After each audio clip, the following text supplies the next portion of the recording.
इस संसार में जो भी हो रहा है उसके पीछे प्रकृति का कोई ना कोई कारण अवश्य होता है। बिना कारण के ये सृष्टि में कुछ नहीं होता, प्रकृति कुछ भी नहीं करती है। अब मान लीजिए, देखिए, हम अपने विचारों की बात करें,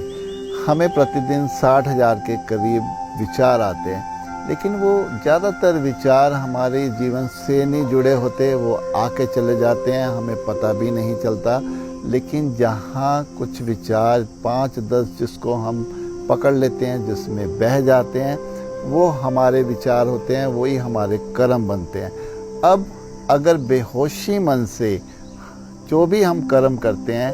अगर वो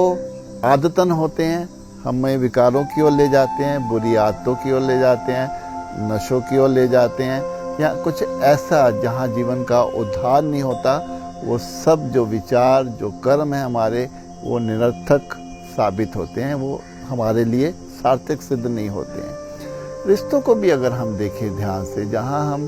दूसरों की कदर नहीं करते, सम्मान नहीं करते, उनसे प्यार से बात नहीं करते, वहाँ हम रिश्तों को भी निरर्थक करते चले जाते हैं। लेकिन जहाँ हम दिल से रिश्ता निभाते हैं, हम अपनी आत्मा से, प्राणों से दूसरों को प्यार करते हैं, उनका साथ देते हैं, उनके दुख दर्द को समझते हैं, वहाँ हम रिश्तों को भी सार्थक बनाते चले जाते हैं। जीवन में भी देखें तो हम पैसे की ओर तो जाते हैं, हम पैसा कमाते हैं कि हमें पैसा कमाना है, लेकिन वो पैसे कमाते हुए या कमाने के बाद भी हमारे भीतर अगर खुशी नहीं है, वो पैसा भी एक तरह से निरर्थक ही सिद्ध होता है। जब कोई रोग लगता है, जब कोई बीमारी ऐसी आती है, तो पैसे से भी उसका इलाज नहीं होता, तब पैसा भी निरर्थक ही साबित होता है। हमने जितने मर्जी रिलेशन दुनिया में बनाए हों, जितने मर्जी लोग हमारे आसपास हों, लेकिन जहाँ हमें आनंद शांति नहीं जीवन में आती, तो वो सबका साथ भी हमारे लिए कोई सार्थक सिद्ध नहीं होता, वो भी निरर्थक रह जाता है। जीवन की दौड़ को देखें, अगर ये मनुष्य शरीर हमें मिला है, हमें जो जीवन मिला है,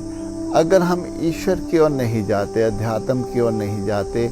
अपने आनंद शांति को अपने जीवन में नहीं लेकर आते हैं, अंतिम क्षणों में फिर हमें ये लगता है कि ये जो जीवन हमने जिया एक तरह से वो भी निरर्थक चला गया। क्योंकि अगर जीवन में शांति नहीं कमाई, हमने आनंद नहीं कमाया, खुशी नहीं कमाई,